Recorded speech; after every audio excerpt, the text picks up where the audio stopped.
What do you think about the topic of being? Do you think that's a good topic to discuss and explore?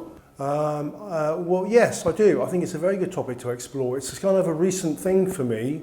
I say recent, over maybe the last couple of years, I've developed more of an interest in existence and being, for want of a better expression. So I think it's a very interesting thing to ask people about, definitely, to find out what other people think, and that might, hopefully that will inform my own opinions. But I've been thinking about it as well, and I think it's an interesting thing to talk about. It's a very interesting discussion to have with other people and also with yourself, because ultimately the main conversation about existence and being and life and death and all these big topics, ultimately you have them with yourself. I agree completely, because actually in some ways in our heads, in ourselves, we're constantly nattering to ourselves, aren't we? Yeah, constantly. There's always, there's always a voice in your head, a positive, a negative, call it a voice, call it your ego, call it the voice of God even. But it's always a voice, there's always a consciousness that is discussing things with you and commenting on things that you do and you say, and not always negative, sometimes very positive. But there's always that voice, and I think it's a very interesting thing that I think in society, in our society, is something that we're discussing more now. Other societies probably don't discuss it. Other societies have probably been discussing it for a very long time. But it feels like our society, Western society, if you will, is discussing it more now. Whether that's because we're in an environment where people are more open to that. I think obviously we are in an environment where people are more open to that. The reasons for that could be because people are feeling more optimistic, or perhaps people are feeling more pessimistic about the present and the future. So these are issues that people are discussing with themselves and with each other. The voice in the head. I'm starting to become clearer about that. And actually I come from a mental health background, so I've been working in the field of mental health when I was younger. That was, I was a psychiatric student nurse. I also became a psychiatric patient when I was young, I was sectioned twice in hospital. And so I always had this voice in my head, but it's only actually in the last since COVID, to be honest, that it's become really more, I've had clarity over it, and to recognize that is a voice, that is what I hear. And actually what I'm trying to do now is to try and perhaps lessen the voice, even if it's positive, because I feel the voice stops me from being in the present moment. And actually it's only since COVID that I've realized the importance of trying to be in the present moment instead of constantly looking backwards, looking at our history, my history, planning ahead all the time. I'm making a conscious decision and conscious effort to try and be in the present moment a lot more. And actually that's really helped my mental health. Yeah, and I think hopefully, like I said, hopefully more people are doing the same. It feels like it. Certainly people we discuss conversations about being with seem to be more open to discussing these issues. Yeah, so I think it's very good. And like you said, your issues with mental health have certainly made it an environment where you could discuss these things. But what I've realized over the years is the fact that I've been through psychiatric hospital and have been detained and have had barriers to, like, my freedom, for example, all those things. I think they've really, really influenced me for the better, because I now appreciate my freedom, which perhaps I wouldn't have done. I actually think COVID helped everyone appreciate their freedom, because I think before COVID, we just took it for granted that we had this, unless we committed a crime or were psychiatrically ill. So actually COVID brought that element to everyone. And I think that, there's a lot we take for granted. For example, I think being human, we take for granted that We've got, you know, for those who are lucky, that we've got, you know, our hearing, our sight, our functionality. You know, if we're lucky, we all have that. We tend to sort of expect that that's the norm, whatever we're living in is the norm. And I actually think that having had struggles and challenges has made me realize how fortunate I am. And actually, you know, although I was psychotic and I was very severely mentally ill, I actually feel that nowadays, because I've gone through that, I'm actually very level-headed. But the reason I think in some ways why I'm really level-headed is because I'm able to appreciate what I have, but also at the same time put my energy on other people. Because actually it's really good to take yourself away from your own head, to take yourself away from your own struggles and your own mind and actually help others. I think being compassionate, I know it sounds very Buddhist, but I completely agree with this. I actually think compassion is one of the best things for your own mental health. So what do you think about that? I think it's a very positive attitude to have. I think it's I mean, if everybody had that attitude, then it would be the world. It sounds like a cliche, but the world would be a much better place if everyone had those attitudes of helping people. And an expression that gets used a lot these days is this idea of being, quote, in service, being of service to people, which doesn't mean working for people. It just means doing things, helping people, doing positive actions in the world, and becoming a positive person, and doing things for the benefit of other people, which ultimately will be for the benefit of yourself. So yeah, I think this idea of being positive and helpful member of society is a very useful and a very good and a very empowering attitude to have. There's a lot in the news that makes me feel powerless, but I feel that if we are able to look at what makes us feel powerful, and that's in terms of what we can do, it creates a much more peaceful state of mind.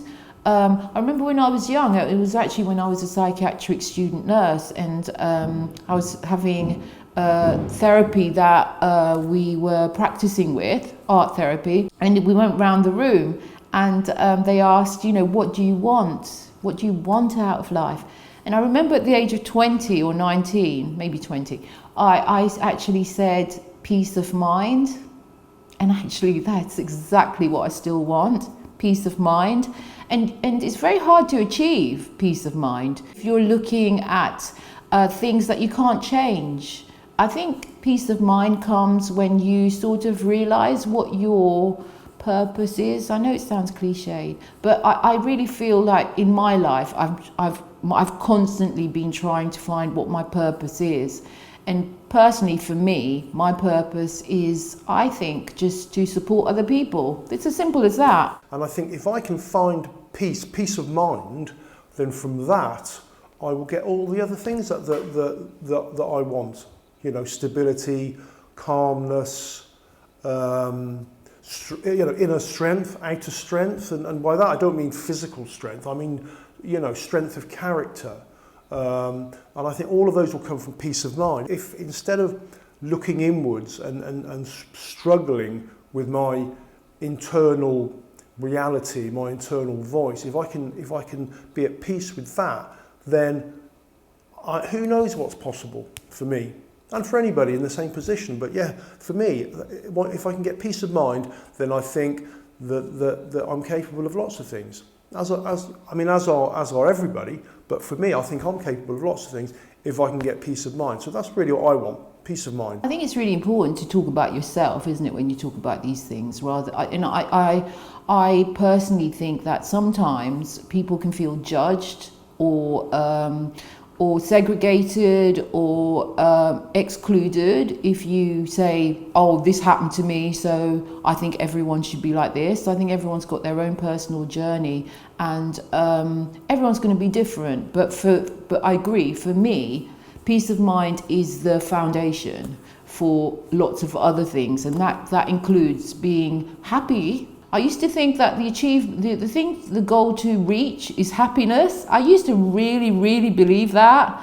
I now realise actually the goal for me to achieve is just being present, being in that moment, not constantly thinking that I have to change or I have to do something else. Just accepting is really important. As long as you're aware of things that you need, that's a good starting point. I don't think there's goals necessarily, because actually I believe that, you know, by the time I die, which will be in however many years or months or days or, you know, hours, whatever, I think before I die, I'll never achieve everything. What are your thoughts about human beings and perhaps why we're here as humans? Well, I think as human beings, I think we've got a long way to go. We've got a lot to learn. I mean, our technology and medicine and science is all great and fantastic, and it really helps us. Also, sometimes it hinders us. It stops us from seeing things that are more important. Sometimes we're more interested in flying to Mars than we are in, you know, feeding people, which I think is a fundamental flaw that we have. And I think that's probably more about the distribution of wealth and who thinks what's important. But I think as a human race, I think we're doing all right, really. I mean, we're not. I mean, some obviously bad things happen in the world and good things happen in the world, but I actually think that people would like to hear good news. People get very emotional when they hear good news. When they see a story about a baby being pulled out of an earthquake after 5 days, people get very emotional about that. So why do you think we are here as human beings? Big question, obviously.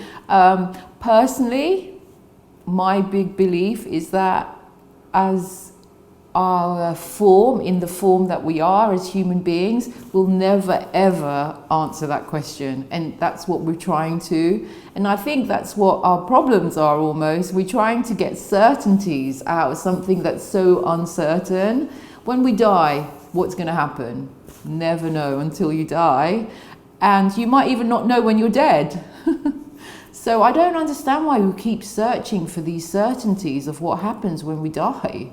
I just think we should live as best as we can, be whatever we want to be, if we can be. And I think that actually hinders us. I think we're trying to, and I think faith, I've been brought up as a Catholic, I actually think faith stops us from being curious and being kind. I think sometimes faith gives us authority or judgment. I personally think that faith can lead to wars. We've seen it. So I don't think we can answer those questions, and I don't want to ever answer those questions because I don't think we'll ever get there. So why bother? Why not just, just love the fact that we're existing now, and it's only going to be temporary, only going to be for a short time, maximum 100 years if we're lucky. I'm grateful, I'm here still, I'm 57 years old. The ego makes us want to go to the past all the time, get our identity from the past. And I actually think the world has been based around the ego. Very sad to say. But actually, I really do think the ego is winning at the moment. And actually the news, the bad news, wars, all those things are ego-led. Yeah, well, one of the things that I've been reading about recently is how you should want less. It's one of these sort of rituals in life. You have rituals of live nourishment where you don't eat animals, and the ritual of music where you listen to music and you dance and you sing, and all these things are very positive. The ritual of knowledge where you read interesting books. Yeah, and the ritual of not wanting as much, of wanting less food, less clothes, less bedrooms in your house, less bathrooms, less cars. I just feel that having the knowledge and awareness that being in the present moment is the most healthy, hopeful, nourishing thing I can give myself, I think that helps me. That's all. I don't judge anyone else for wanting other things. It's good for me. I've started this new practice once a week or once every 2 weeks, which is to go to this thing called ecstatic dance, and I love it. And that actually, they actually say, when you start, they say this practice is non-verbal. And I love the 1.5 hours where I'm just in my body, I'm just dancing, I'm just with other people, it's so communal, and we're not saying anything. I'd like more of that. Yes, no, you have very recently been very much getting into ecstatic dancing, and you're buzzing when you come home from it on a Sunday afternoon. And when I read The Power of Now, I was so elated to hear that, because I've been someone who's always been intimidated by thought or intellect. Always. I mean, I've been at university, I've done an MA and everything, but I've always been intimidated by knowledge. And actually now I'm okay. I feel quite proud of the fact that knowledge isn't something I want to necessarily know more about, because there's just too much that we have to have as knowledge. It's too much, it's too busy, it's too loud to try and always be accumulating knowledge. It's just like, it's much more peaceful to not have that much knowledge. Yeah, and I think also with regards to what you're saying about knowledge, there's different types of knowledge. I mean, some people are good at pub quizzes, and some people think that's very good, but really that's just random bits of knowledge. It's all just knowledge. I think the thing is, if there is knowledge that is good to learn, it's good to learn from people who've lived before us, who've written about living before us, and who've experienced life, and so you can read philosophical works from Greece or from ancient Rome, or, and it's amazing that you can hear what people were actually saying and thinking 2,000 years ago. And it's wonderful to know that sort of knowledge and to experience what they were thinking. So I think that's a useful knowledge to have. Yeah, that is useful knowledge, and really I think children should really learn and become aware of the importance of having peace of mind and, having less noise in your head. I think definitely, yes, that's something they should teach in schools. I think we're very nearly finished now, and what's it been like to talk about these topics? It's been very interesting. It's been very interesting because they're things that you think about, but when you talk about them, they become more of a reality. Once they're externalised, they're not just ideas going around in your head in vague sort of theories and ideas. Once you put it into words, you have to string it into a coherent sentence rather than just thinking, I wish the world was nicer, or I wish people were nice. Once you start to talk about it, it becomes more meaningful. Agreed, and I think we've been talking now for nearly an hour, and I think we've talked in a very different way, and I think it's because of the setup of the Magic Video Box as well that's made us do that. So I really feel that we've had a different type of conversation, and we wouldn't have had this conversation at home, would we? But wasn't it lovely to have it? It is. It's been an amazing experience, and I'm very, very pleased that we've done it.